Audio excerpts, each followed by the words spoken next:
이제 하나님 말씀 찾겠습니다. 파워포인트에 있지만은 요한복음 20장 22절입니다. 요한복음 20장 22절 보시면 예수님께서 하신 말씀이죠. 이 말씀하시고 저희를 향하사 숨을 내쉬며 가라사대 성령을 받으라.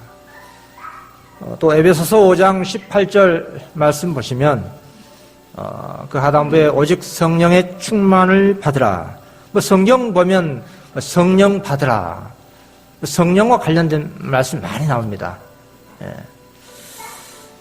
이 시간은 제가 평상시에 타교파 형제들하고 대화한 그런 대화 가운데 그분도 이 성령에 대해서 참 의문을 많이 갖고 있고 어떻게 성령을 받느냐, 나는 예수 믿기 때문에 내 안에 성령이 있다, 그런 얘기를 많이 들었습니다.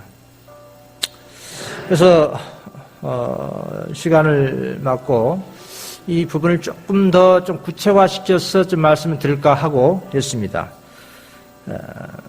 성령 받는 방법, 아까 질문을 해주셨는데, 육하원칙에서 누가, 언제, 어디서, 무엇을, 어떻게, 왜 성령을 받는가에 대해서 말씀을 드리겠습니다. 사실 이 자리에 저보다 신앙 오래 하시고 또 인생의 선배님들 많이 계시는데, 좀 제 짧은 그런 경험과 제 짧은 지식으로 이렇게 선배님들 앞에서 말씀을 듣는다는 것이 송구스럽습니다. 참 예수님의 마음을 품으려면 성령을 받아야 되지요. 그 사도행전 19장에 보면 말이죠. 사도행전 19장에 19장 1절 보면은 바울 사도가 에베소 교인들에게 이런 질문을 합니다. 너희가 믿을 때에 성령을 받았느냐? 하니까 그들이 뭐라고 합니까? 아니라 우리는 성령이 있음도 듣지 못하였노라. 그러니까 바울 사도가 다시 질문합니다. 그러니까 너희가 무슨 침례를 받았느냐? 대답하되 요한의 침례로다. 여러분, 침례 요한에게 회개 침례를 받은 그 유대인들에게 바울 사도가 너희가 믿을 때에 성령을 받았느냐? 라고 질문했어요. 이렇게 질문한 이유가 있었습니다. 회개 침례를 받은 그들 삶에서 하나님의 나라, 즉 로마서 14장 17절에 의와 평강과 희락, 그걸 체험하지 못했어요. 그게 나타나지 않았던 것이었습니다. 또 그때 당시에는 영적 은사가 또 나타나지도 않았어요. 그들한테. 성령의 침례를 받으면은 그들한테 방언, 또 어떤 예언, 치유의 역사가 일어났습니다. 그런데 그들은 내적인 그런 기쁨의 은혜 또한 나타나지 않았어요. 물론 전보다 좀 더 나은 진보적인, 개혁적인 생활을 하긴 했지만 그들의 내면에서 나타난 성령의 은혜의 기쁨이 나타나지 않았습니다. 그 마음의 참 기쁘면 외형으로 나타나게 돼 있어요. 그래서 바울 사도가 그렇게 질문했던 거예요. 그래서 그들에게 예수 복음을 더 온전히 가르치고, 그리고 예수의 이름으로 침례를 주었습니다. 그리고 나서 성령이 임하여 방언도 하고 예언도 하니 나타났습니다. 자, 육하원칙 첫 번째, 누가 성령을 받는가? 여러분, 그리스도인들은 진리 안에서 자유롭습니다. 이 과거 유대 백성들은 말이죠, 마음이 완고해서 이 구약성 읽을 때 그들의 마음을 수건이 덮고 있었습니다. 그만큼 완고했어요. 예수님 당시 백성들은 그 유대교의 그 무거운 유전, 전통, 그런 간섭에 매여 있었습니다. 그래서 예수님께서 이 땅에 오신 이유는요, 그 속박당한 그들을 자유케 하려고 오셨습니다. 당신의 사명이 나타나 있죠? 예수님의 그 사명이 무엇입니까? 누가복음 4장 18절에 주의 성령이 내게 임하셨으니 이는 가난한 자에게 복음을 전하게 하시려고 내게 기름을 부으시고 나를 보내사 포로된 자에게 자유를, 눈먼 자에게 다시 포기함을 전파하며 눌린 자를 자유케 하고 있습니다. 여러분, 제일 포로된 자가 자유함을 얻으려면 어떻게 해야 하는가? 예수님의 당시 사람들이나 지금이나 마찬가지예요. 예수님을 나의 그리스도로 받아들여야 합니다. 죽음은 예수님께서 우리에게 마지막으로 주신 이 시대의 기별, 셋째 천사 기별을 통해서 역사하십니다. 왜냐하면 셋째 천사 기별 그 가운데 성령께서 함께 하십니다. 왜냐하면 사단도요, 성경 잘 인용 잘합니다. 박사의 박사. 예언 잘합니다. 그러니까 하나님의 말씀을 적용하는데, 인용을 하는데, 그게 정말 하나님의 음성인지, 예수님의 음성인지, 예수님의 두드림인지 어떻게 할 수 있냐고요. 라오디게아 보내는 기별, 셋째 천사 기별 통해서 예수님께 당신의 음성으로 두들고 있는 거예요. 이게 시금석입니다. 사단의 음성인지, 예수님의 음성인지, 예수님의 두드림인지, 사단의 두드림인지, 이 셋째 천사 기별을 통해서 확인할 수 있는 거예요. 우리 바목에서 말씀을 계속 들었는데요. 시대소망 388페이지 보면 그리스도께서 우리 안에 사신 것은 성령을 통해서이다 했습니다. 또 요한일서 3장 24절에 우리에게 주신 성령으로 말미암아 그가 우리 안에 거하신 우리가 아니라 했습니다. 예수님께서 이 땅에 오신 이유가 뭐라고 그랬죠? 뭡니까? 성령을 인간의 영혼에게 부어주시기 위하여 오셨다 했어요. 예수님께서는 인간의 마음에 하나님의 사랑을 깊이 느끼게 할 수 있는 그 성령을 인간의 영혼에게 부어주시기 위해서 오셨다 했습니다. 예수님께서는 중생의 체험을 기꺼이 바라는 자들을 찾으십니다. 예수님께서는 사람들에게 당신의 마음을 주시기 위해서 오셨습니다. 에스겔서 36장 26절 보면 또 새 영을 너희 속에 두고 새 마음을 너희에게 주되 너희 육신에 있어 굳은 마음을 취하고 부드러운 마음을 줄 것이다 했습니다. 예수님의 그때 당시에 있어 새 마음을 가질 필요성을 느끼지 않는 서기관들, 바리새인들, 그들을 간과해버린 것처럼 지금도 마찬가지예요. 예수님의 그 마음을 가질 필요성을 느끼지 않는 사람들 그냥 지나치실 겁니다. 새 마음을 가질 필요성을 느끼지 않는 사람들에게 성령을 부어주는 게 불가능합니다. 본인이 원하지 않는데 어떻게 부어주겠습니까?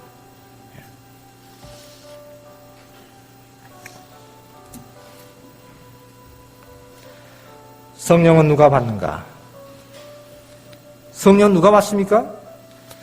오직 겸손히 하나님을 섬기며 하나님의 은혜와 지도를 기다리는 자들에게만 성령을 주신다.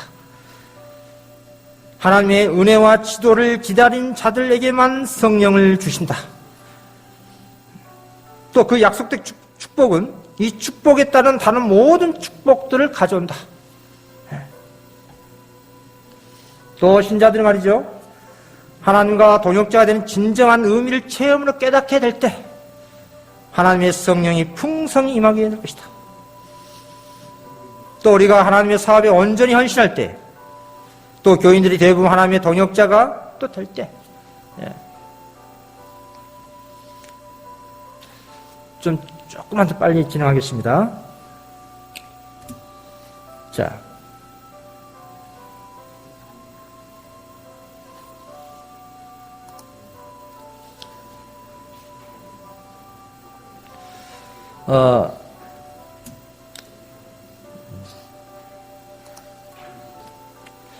또 실물 좋은 152페이지 보면요. 필요를 느끼고 우리의 궁핍과 지혜를 인정하는 것이 하나님께서 우리를 받으실 수 있는 첫째 조건이라고 그랬어요. 우리 아까 잠깐 공부도 하셨지만 필요를 느끼고 우리의 궁핍과 지혜를 인정하는 것이 하나님께서 우리를 받으실 수 있는 첫째 조건이다 했습니다. 필요성을 느낄 때, 죄의 포로된 자가 자유함의 필요성을 느낄 때에 성령께서 임하게 되실 겁니다.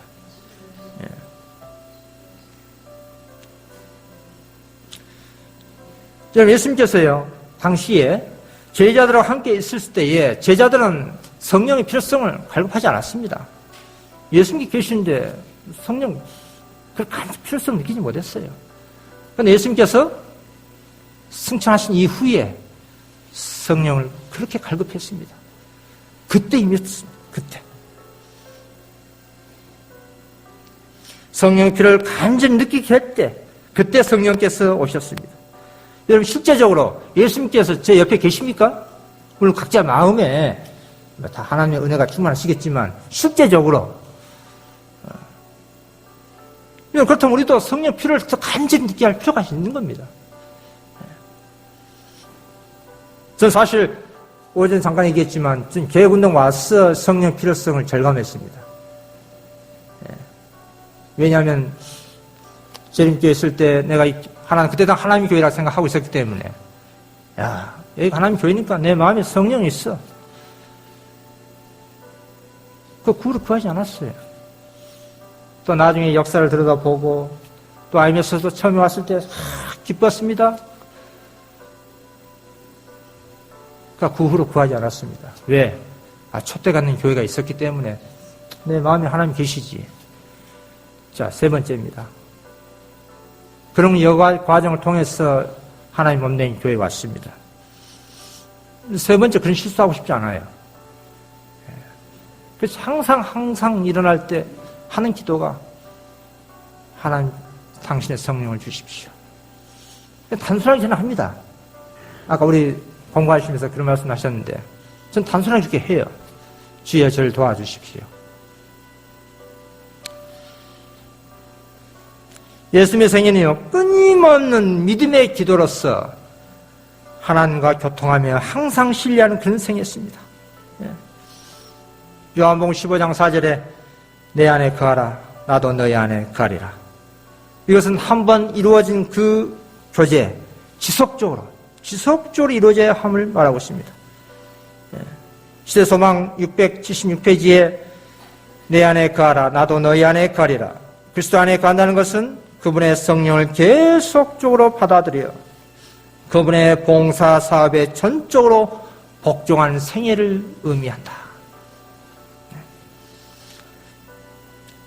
잘 아시는 바와 같이 성령의 도움 없이는 단 하나의 죄도 이길 수도 없고 그 유혹을 뿌리칠 수가 없습니다.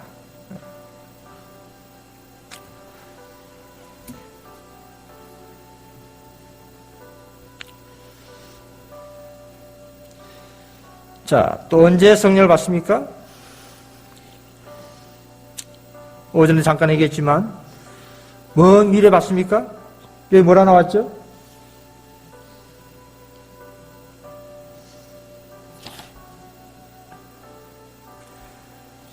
지나갔네요.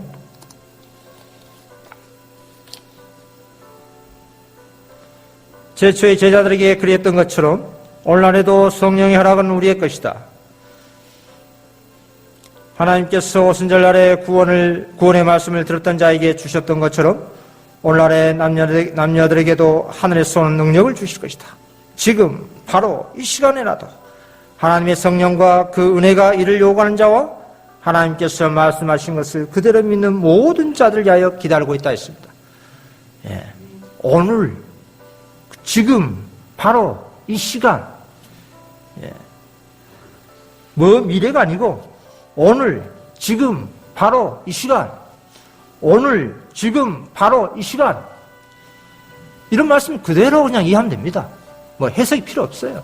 단순하게 믿는 게 좋습니다. 여러분, 사도행전 2장 37절 말씀 보면 말이죠. 그 사도들이 복음을 전파합니다. 그때에 사람들이 마음에 찔렸어요. 형제들아 우리가 어찌할꼬 그러죠? 형제들아 우리가 어찌할꼬 하니까 베드로가 뭐라고 했어요? 너희가 회개하여 각각 예수 그리스도의 이름으로 침례를 받고 제 사함을 얻으라. 그리하면 성령을 선물로 받으리니. 너희가 회개하여, 회개가 무슨 회개. 물론 그것도 성령께서 역사하신 선물입니다. 첫 열매예요. 더 받아야 함을 의미하고 있습니다. 자, 그렇다면 말이죠. 오늘날 그 당시 이스라엘 백성들이 예수님을 십자가에 못 박은 행위, 예수님을 불신한 행위, 이걸 회개해야 돼요. 그렇죠? 분명히 요한복음 16장 9절에 저희에 대하면 저희가 나를 믿지 아니하며 했습니다. 예. 저희가 나를 믿지 아니하며 불신한 그 죄를 회개해야 됩니다. 그러니까 지금 현대 이스라엘 백성들이 회개할 내용이 뭘까요?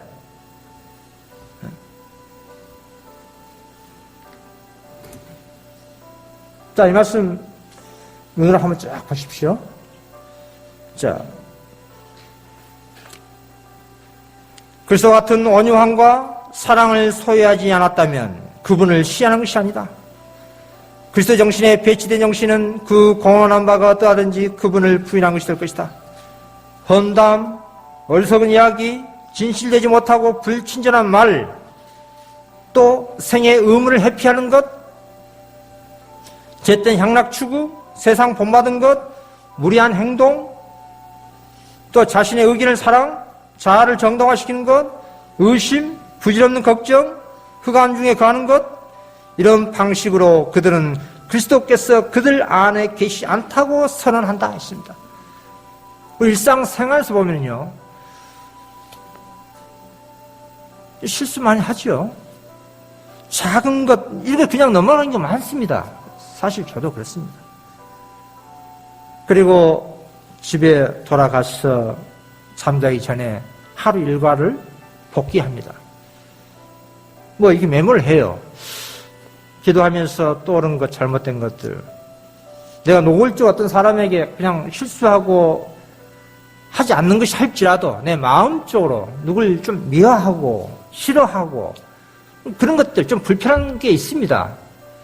그러니까 그것을 그냥 넘어가 버리면은 축적되고요. 더 강팍하게 됩니다. 나중에. 그때는 몰라요. 예. 이런 내용들은 우리 일상생활에서 의식적으로, 무의식적으로 나타날 수 있어요. 이런 것들을 해결할 내용들이에요, 이거. 내가 꼭 누구한테 해코지 하고 꼭 그거 아니더라도 사실 사소한 것이죠, 이거. 그러니까 이런 것 때문에 그리스도께서 그들 안에 계시지 않다고 하지 않습니까? 이런 것들을 해결해야 됩니다, 이런 것들을. 그래서 날마다 해결하는 거예요. 날마다 해결해야 됩니다. 그냥 충동이 욱 하는 그런 성미들. 예. 그런 거 해결해야 됩니다. 그런 거. 일상에서 작은 일이기 때문에 대부분 그냥 무심코 지나쳐 버리는 경우가 많습니다. 그런 걸 해결해야 됩니다. 죄에 대한 회개는 생애에서 성령의 역사의 첫 열매입니다. 개혁이 따르지 아니하면 결단코 참된 회개가 아니에요. 참된 회개는 무엇이죠? 개혁은 제조직, 그리고 사상, 이론, 습관, 행동의 변화. 잘못된 이론을 갖고 있었으면 그걸 깨달았다면 그걸 버려야 됩니다. 그걸 버려야만이 생각도 달리할 수가 있어요. 하나님 저 회개합니다. 해놓고 똑같은 사상을 계속 고집하고 똑같은 행동 그대로 가지고 있으면 그건 참된 회개 아닙니다. 그걸 버려야 돼요. 버려야 돼요. 저도 참 버릴 거 많습니다. 그게. 그래서 끊임없이 기도합니다. 계속 버리게 해달라고. 그 과거에 축적된 것들이 워낙 많다 보니까 그런 겁니다, 이게. 바로바로 그때그때 해결했으면 좋았을 텐데, 그 축적되다 보니까 단번에 끊는 것도 있어요. 과거 하나님 모르고 살 때 습관을 이행했던 것들, 그런 것도 하루 한 번씩 또 생각나고 또 행동하게 되고 또 그럴 때는 막 금식까지 하면서요 하나님께 기도하고 매달리고. 여러분 그런 이론이요 잘못된 이론을 가지고 있으면 잘못된 사상은 형성될 수밖에 없습니다. 그 사상은 결국 행동으로 나타날 수밖에 없고 반복된 행동은 습관은 형성되고 그 습관은 곧 품성입니다. 그 꼴전인 품성으로 일생과 내세의 운명이 결정됩니다. 예.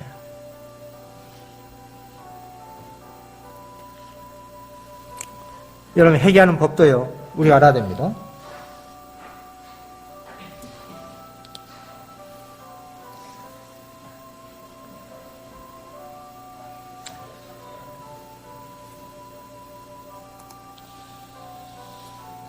여기 이 말씀 보면요 바울 사도가 나와요. 바울 사도. 바울 사도는 어떻게 회개했냐면은 그의 죄를 고백했는데 그들은 그들이 한 일에 대하여 변명하거나 변호하고자 하지 않았다. 사도 바울은 자신의 죄에 대해 말했다. 그는 그 죄를 작게 보이게 하고자 애쓰지 않았다. 그는 할 수 있는 대로 그 죄를 나쁘게 말했다. 구체적으로 말하고 있습니다. 예루살렘에서 이런 일을 행하여 대제사장들에게 건세를 얻어 가지고 많은 성도를 옥에 가두며 또 죽일 때에 내가 가편 투표를 하였고 또 모든 회당에서 여러 번 형벌하여 강제로 모독하는 말을 하게 하고 저희를 대하여 심히 격분하여 외국 성까지 쫓아가서 핍박했다고 했습니다. 그리고 자신을 죄인 중에 계시라고 했습니다. 죄를 구체적으로 자신의 죄를 폭로하고 있습니다. 폭로하고 있습니다. 철저히 죄와 분리가 되고 있는 거예요. 죄와 분리되는 이 경험이 이게 둘째 천사 기별입니다. 꼭 우리 단체에서 나와야만 물론 그것도 경험이지만은 매 순간순간 자신의 그 죄 습관 버리는 거예요. 계속 그 둘째 천사 기별 경험해야 됩니다. 죄와 분리되는 경험. 우리는 또 그걸 또 다른 말로 또 성화를 또 그러죠.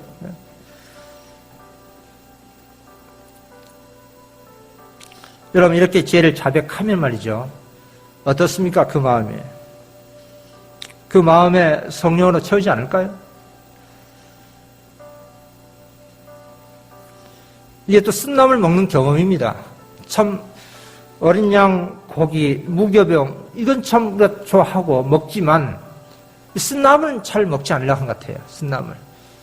저도 그 경험해봤는데 이게 참 구체적으로 내 자신의 죄를 자복해야 된다라고 생각할 때에 너무나 쓰디쓰고 고역스럽더라고요. 그러니까 눈물로서만 나옵니다, 이게. 그러나 그 대신 하나님 은혜로 가득 채워진 느낌이 듭니다. 그래서 평상시에 골방에서 하루 종일 있었던 내 자신을 솔직하게 하나님 앞에 골방에서 다 말합니다. 그 어린아이가 엄마한테 그냥 털어놓은 것처럼 시원스럽게 다 털어놔요. 그게 습관화 되다 보면 어떤 누구랑 좀 사이가 좀 나빠졌죠. 그 사람한테 솔직하게 내 잘못을 인정하는 습관이 됩니다.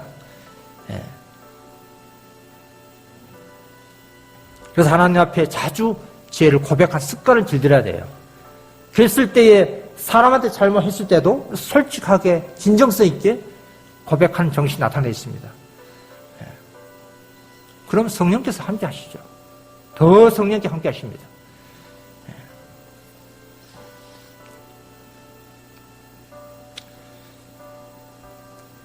그 마태복음 6장 6절에 하나님께 잘못한 것은 골방에서 은밀한 골방에서 하면 됩니다. 또 개인에게 범한 죄는 마태복음 18장 15절에 내 형제가 죄를 범하거든 가서 너와 그 사람과만 상대하라.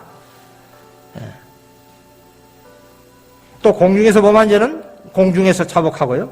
디모데전서 5장 20절 범죄한 자들을 모든 사람 앞에 꾸짖어 나머 사람으로 더럽게 하라. 공중에서 잘못했으면 공중에서 자신의 죄를 솔직하게 자복하는 거예요. 그 자존심 상한 일이 아닙니다. 아까 우리 존경하는 우리 김희수 목사님께서 사과하신다고 했는데 저는 잘 모르겠지만 너무나 참 큰 감동받았습니다. 그래, 이런 공중에서 사고하는 것은 교회 연합을 위해서 더 큰 힘이 발휘됩니다. 예.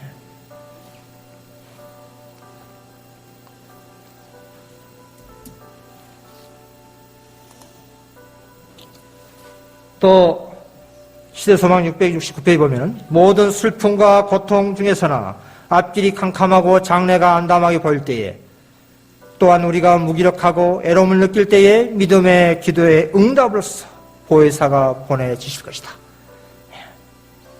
뭐 각자 이런 경험이 있지요?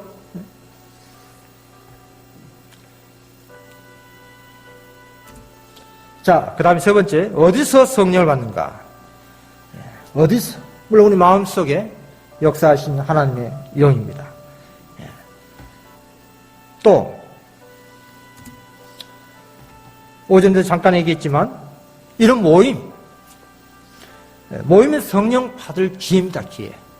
이런 기회를 놓치지 마시라 이 말이에요. 이런 집회 모임은 하나님께서 성령을 부어주시기에 정해놓은 기회가 있기 때문에 이 말씀 그대로 믿으면 됩니다. 하나님께서 당신 백성에게 성령 풍성하게 부어주신 것은 당신 교회입니다. 또 볼까요? 사도행전 12페이지 보면 약하고 결함이 있어 보이나 교회는 하나님께서 특별한 의미에 있어서 당신의 최고의 관심을 쏟으시는 대상이다. 교회는 하나님의 은혜가 실현되는 장소로서 하나님이 그 안에서 심령을 변화시키는 당신의 능력을 나타내실 기뻐하신다. 하나님의 교회는 다양한 은사와 성령의 능력을 충만하게 받은 여러 성도들이 모인 궁정이다. 이런 측면에서 이 마지막 때에 참 교회관 중요합니다. 물론 핵의 거듭남 어느 곳에서 있을 수 있어요. 그러나 하나님의 진리의 말씀이 있는 그곳에서 품성이 더욱더 온전히 성화되고 온전한 가운데 나갈 수가 있습니다. 교회는 하나님 은혜가 실현된 장소에 있지 않습니까? 그 심령을 변화시킨 당신 능력을 나타내 기뻐하시는 것이 당신의 교회 아닙니다. 그럼 교회 안에서 양육이 이루어져야 됩니다. 우리 어린 자녀들이 집 안에서 부모님 계신 곳에서 양육이 이루어져야지 집 밖에 나가면 어떻게 됩니까? 비행 청소년 됩니다. 그 가정 안에서 부모님이 계신 곳에서 양육이 이루어져야 돼요.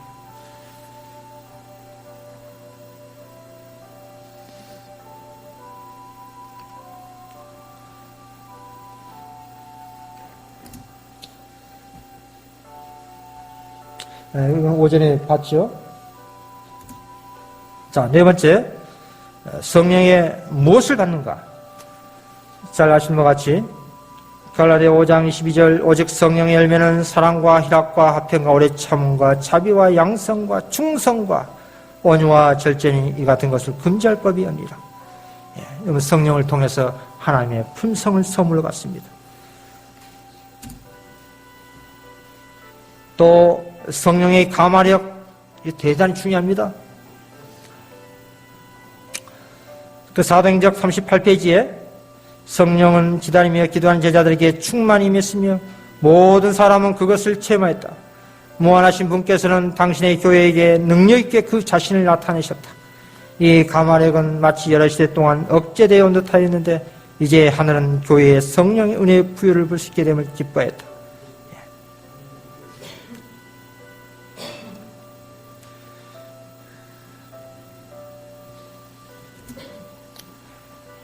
또 교회 보는 겉면 100페이지에도 그리스도께서 하나님의 성령의 감화가 끝날까지 당신을 따른 자들과 함께 하실 것이라고 선언하였다.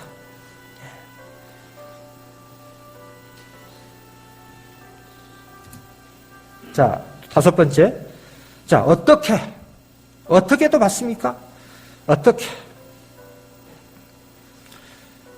설교와 강연, 성령을 받기에 나는 어떻게 해야 합니까? 붉혀진 양초를 가지고 찾듯이 하나님께 그대의 심령을 살필 수 있도록 하나님께 간청하라. 어떻게 해야 됩니까?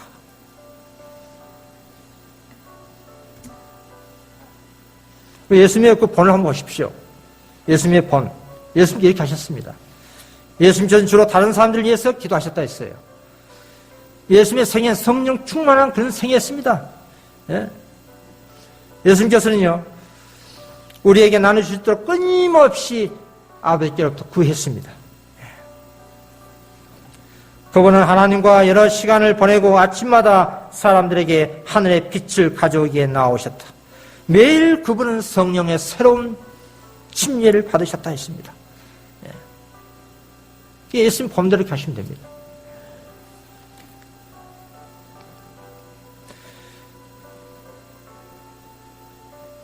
에베소 교회 그 책망이 너희 처음 사랑을 버리니라고 그랬어요. 처음 사랑을 버리니라. 그러면 어디서 떨어진 것을 생각하고 회개하여 처음 행위를 가지라 했어요. 여러분, 에베소 교회는 성령 충만함을 시작한 그 교회였습니다. 그 사랑이 식었다는 얘기죠. 처음 행위를 가지라.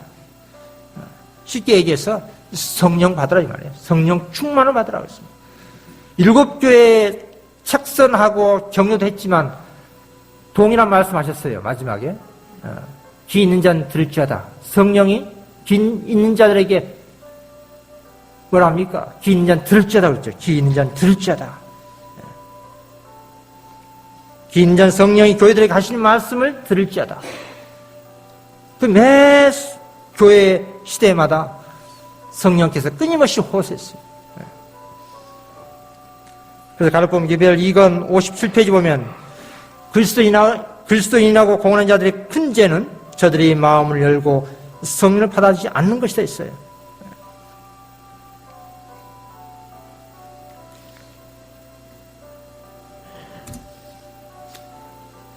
자, 좀 간단한 방법도 있습니다. 또 성령 받는 방법을 좀 계속 육하원칙에서 조금씩 말씀드리고 있는 거예요. 새로운 심령 무엇인가? 그것은 새로운 마음이다. 새로운 마음 무엇인가? 그것은 의지다. 그대들의 의지가 어디에 있는가? 중간에 보십시오. 핵심은 단순한 것이며 아주 간단한 것이다. 바로 여기에서 하늘나라에 들어가도록 시작해보자. 어떻게 할 수 있는가? 아주 어린아이처럼 할 수 있습니다. 어떻게 해요? 아주 단순하죠?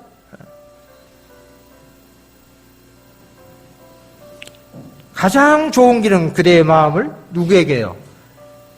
예수님께 드린 것입니다. 그리고 그 마음은 거기에 드는 의지라고 그랬어요. 뭐 내가 예전에 예수 믿었으니까 그때 내 마음을 들었으니까 오늘 뭐 드리지 않으면 됩니까? 날마다 드립니다. 날마다. 아침에 일어났으면 제일 먼저 그것부터 해야 됩니다.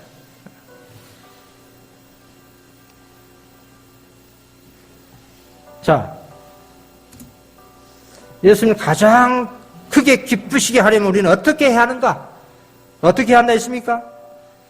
자, 중간에 백성들이 하나님께 경배드리기에 모인 곳에서는 가장 이리한 중심적 관심, 곧 예수 그리스도 십자가에 못 박히신 그분에게서 마음을 돌이킬 만한 것은 아무 말도 하지 말라. 셋째 천사의 기별은 우리의 경고의 본지가 되어야 한다. 본지, 근본.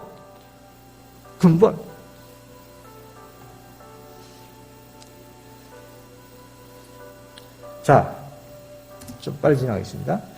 자, 6번째, 이게 왜 성령을 받아야 합니까? 그 성교봉사 243페이지에 성령을 받으시니 하나님의 형상을 나타내는 일입니다. 자, 어떤 신자가 말이죠. 처음 신앙을 할 때에 뜨거운 열성과 기쁨이 있었는데 시간이 지나고 나서 신앙하기 전에 돌아갔다고 그랬죠. 저도 그랬습니다. 처음에 신앙할 때 기뻐가지고 늘상 성경 책 보고 뭐 암송하고 지나간 사람 붙잡고 교회 갑시다.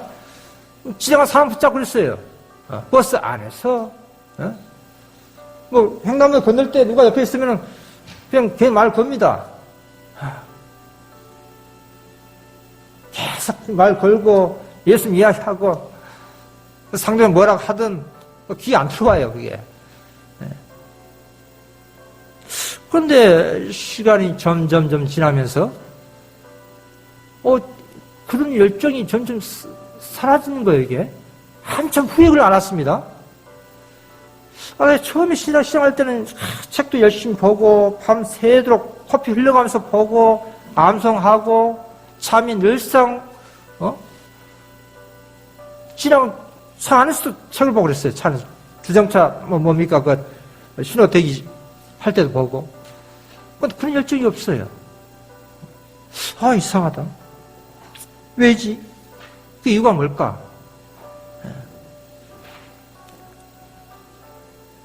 교회는 열심히 다니지만 그 마음이 처음에 그 뜨거웠던 그 기쁨, 감격, 그게 없었어요.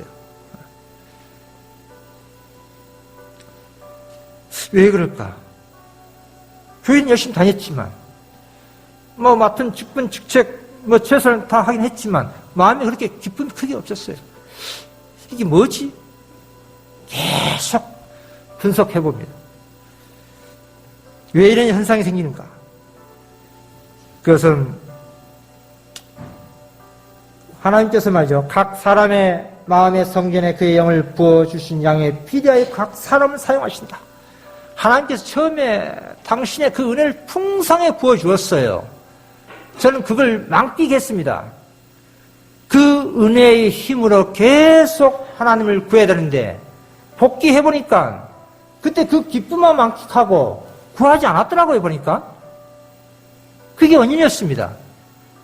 그걸 항상 내 마음에 하나님 계신다라고 안주해버린 거예요. 구하지 않았어요.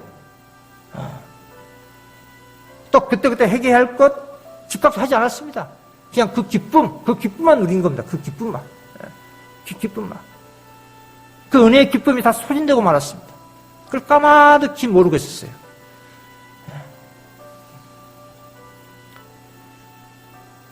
처음 신앙할 때 하나님께서 그 영혼의 마음에 감당할수록 성령을 부어주십니다.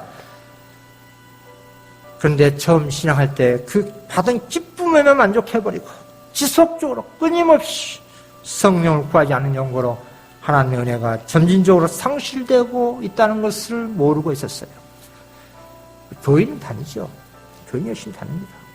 그 마음의 기쁨, 평안, 이것은 아니에요.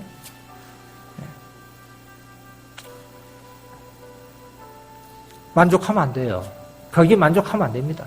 하나님께는 더 구하라고 성령을 부어주셨는데 그걸로 만족하면 안 됩니다. 그 말씀이 에너신에 있어요. 자, 보십시오. 가르본 기별 131페이지에 분명히 큰 빛과 성령의 부어주심이 있는 기간 후에는 일반적으로 깊은 흑암의 시기가 따르기 마련이다. 왜 그럴까? 그 이유는 인간에게 작용한 성령의 깊은 감동을 무력하게 하기 위하여 원수가 자신의 모든 지만한 세력을 투입하여 활동하기 때문이다. 구체적으로 쭉 나와 있습니다. 눈을 한번 잘 읽어보십시오.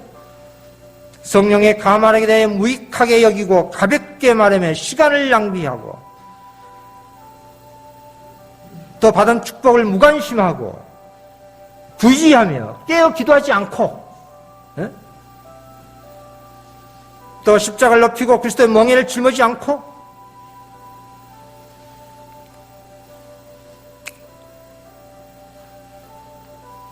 바로 이런 연고 때문에 그렇습니다. 그래서 하단에 빛 가운데 사는 자들은 저들이 빛을 받은 후에 빛 가운데서 행하는 경험이 미숙한 영혼들에게 이런 것을 가르쳐야 한다고 그랬어요. 우리는 그런 걸 가르침 받고 있습니다. 멈추면 안 돼요. 그래서 끊임없이 전진하라고 그랬죠. 전진, 진보, 전진.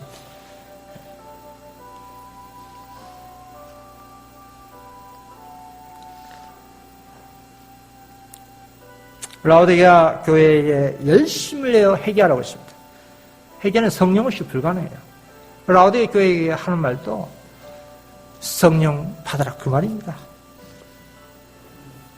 성령이 없으면 공고하고 가련하고 가난하고 눈멀고 벌금 상태를 알지 못합니다. 불로 연단한 금, 흰옷, 안약도 성령을 통해서 그 모든 필요가 충족됩니다.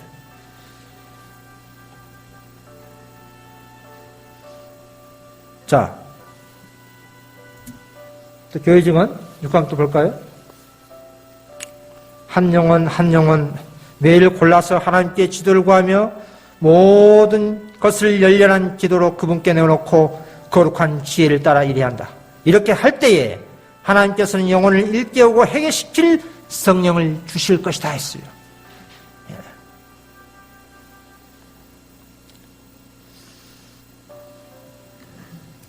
자, 또 중간에 기도하는 일과 말씀을 면밀히 연구한 일에 많은 시간을 써라. 저들이 진정으로 의를 사모하여 줄이고 목마라 할 때에 성령을 부어주실 것이라는 믿음을 가지고 저희 자신의 영혼 속에 믿음의 실체를 간직해야 된다 했습니다. 기도하는 일, 성경 연구하는 일, 많은 시간을 쓰십시오. 성령께서 함께 하지 않겠어요?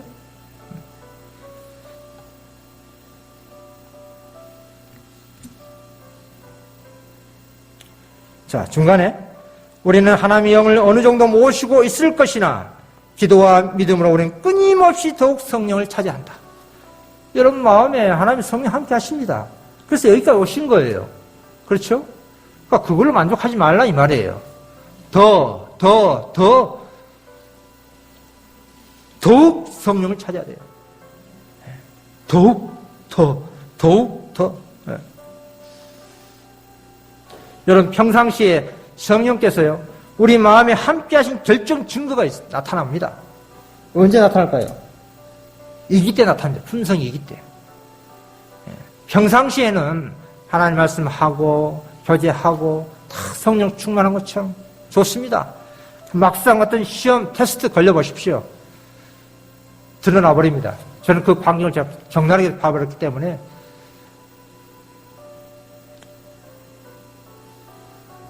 품성이 이기 때 나타납니다.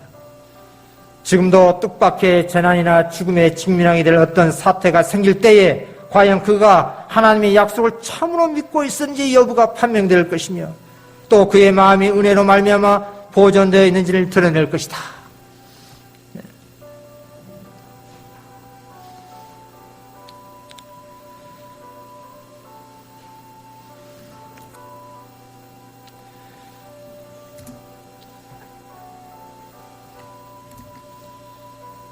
자, 하나님의 말씀을 전하니라도 인간의 능력을 초월하는 어떤 능력이 작용하지 않으면 안 됩니다.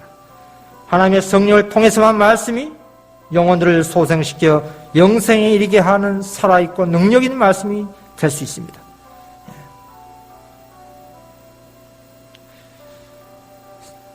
그 사도행전 1장 8절에 보면 오직 성령이 너희에게 임하시면 너희가 권능을 받고 예루살렘과 온 유대와 사마리아와 땅끝까지 이르러 내 증인이 되려 했습니다.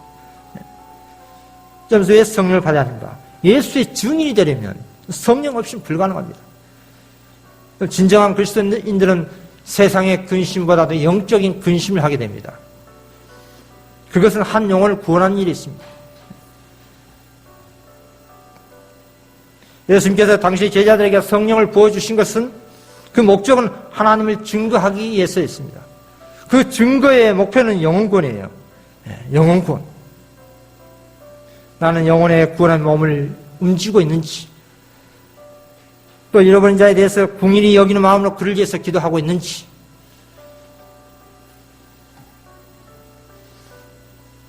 고린도전서 2장 10절에 오직 하나님이 성령으로 이것을 우리에게 보이셨으니 성령은 모든 것 곧 하나님의 깊은 것이라도 통달하시니라. 하나님의 사정도 하나님 영 외에는 아무도 알지 못합니다. 하나님의 소원은 모든 사람이 구원을 받는 데 있습니다.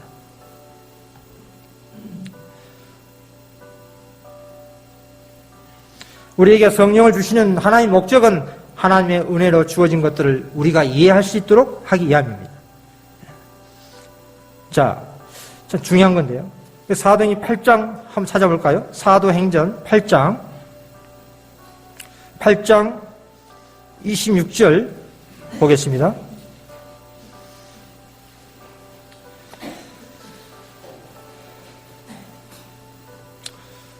8장 26절 보면 빌립이 나옵니다. 빌립. 이 영혼을 위한 성령과 연합하여 일하고 있는 모습이 나와요. 하나님의 사정을 잘 알고 있는 이 빌립이 성령의 인도로 순종함을 받고 있습니다. 자, 어떻게 인도함을 받고 있습니까? 어디로 인도함을 받고 있습니까? 가사로 내려가는 길까지 가라 하니 그 길은 광야라 있어요. 광야. 주의 사자가 빌립에게 말하길 일어나서 가사로 내려가는 길까지 가라고 했는데 그 길이 사람의 인적이 드문 광야입니다. 광야. 광야예요. 지금 말로 한다면 시골입니다. 시골. 시골길로 인도하는 거예요. 있는 거죠. 시골길로. 여러분, 광야는 특별한 경우 아니고서는 전도의 지역이 될 수가 없습니다. 전도하려면 대도시 가야 되는데, 사람이 많이 몰려있는 대도시로 가야 되는데, 인적이 드문 시골길로 인도하고 있어요. 왜 그렇습니까? 뭐 때문에? 여러분, 이 사마리 성에서 복음을 전한 빌립이 말이죠. 그 사회가 많은 표적이 나타났습니다. 많은 영혼권 열매가 맺었어요. 그런데 그 현장을 뒤로 한 채 광야한 장소로 인도함을 하고 있어요. 그 하나님의 뜻이 있었습니다. 그 누가 지나가고 있었습니까? 에도페 여왕 간다의 국골 맡은 그 건세자를 전도하는 그 뜻이 있었습니다. 전 이 말씀 생각하면서 우리 그때 건강전도에 그게 또 생각나더라고요. 전도하려면 사람 많은 곳에 해야 되는데 이 시골에서 이게 참 하나님의 특별한 인도함이 있구나.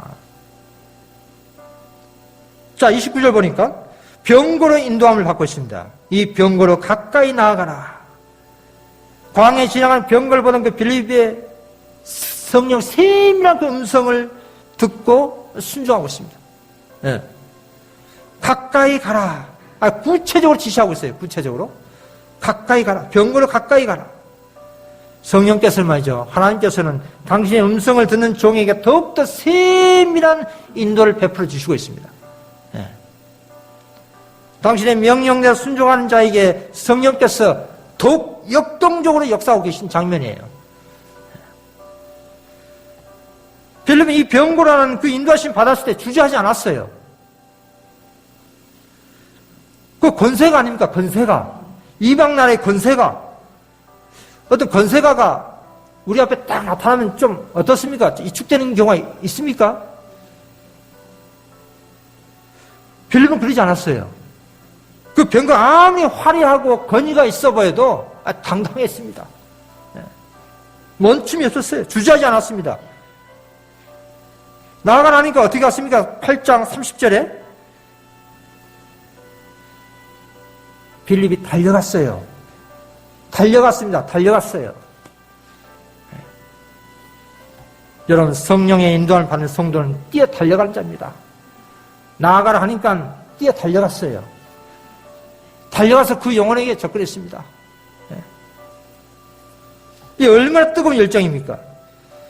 성령의 인도하심을 받는 이 빌립, 그 명령을 기쁨 충만하로 뛰어 달려가고 있습니다. 이 말씀 계속 묵상하니까 참 벅차오르더라고요. 그게. 또 내 자신과 또 비교되고요. 여러분, 빌립은 정말 성령 충만한 사람이었습니다. 오늘날 성령의 인도하심을 받을 때 기뻐 뛰어갈 사람이 누구여야 됩니까? 목사님이어야 됩니까? 장로님? 빌립은 집사님입니다. 집사님이에요.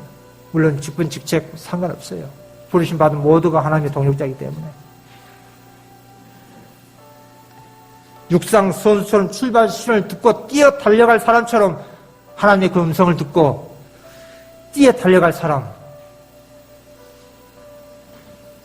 저는 44년 재림운동 때도 평신도 운동이었습니다. 마지막 운동도 마찬가지예요. 역사는 반복됩니다. 그래서 이사야 6장 8절에 내가 또 주의 목소리를 들은즉 일시되 내가 누구를 보내며 누가 우리를 위하여 갈고 그때 내가 가로되 내가 여기 있나이다. 나를 보내소서. 이사야 선지자는 즉각적으로 응답했습니다. 성령을 간절히 필요에 의해 사모하고 끊임없이 계속적으로 구할 때 어떤 일이 일어나겠습니까? 누가복음 11장 13절 너희가 갈지라도 좋은 것을 자식에게 줄 줄 알거든 하물며 너희 천부께서는 구하는 자에게 성령을 주시지 않겠느냐?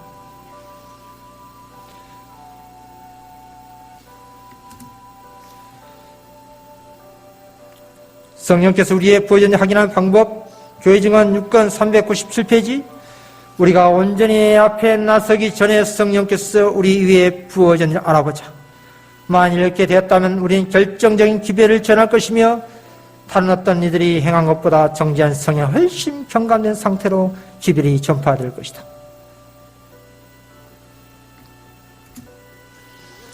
복음전도 191페이지에도 하나님께서 이 세상에 전파하라고 명령하신 기별이다. 이 기별이야말로 큰 음성으로 선포해야 할 셋째 천사의 기별이며 이 기별을 전할 때에 성령의 놀라운 능력을 부어주실 것이다. 성령 받고 싶습니까? 여러분 셋째 천사의 기별을 전하십시오. 지금도 받고 계시고 있지만 저 오늘 이 포인트를 강조하고 있는 겁니다. 여러분 회개, 거듭남, 기도, 믿음, 전도, 성화, 완전, 품성, 열매, 영생 성령 없이는 불가능합니다. 이 사업은 인간이 스스로 할 수 없는 일들을 오직 인간을 위해 스스로 하시는 하나님의 역사입니다.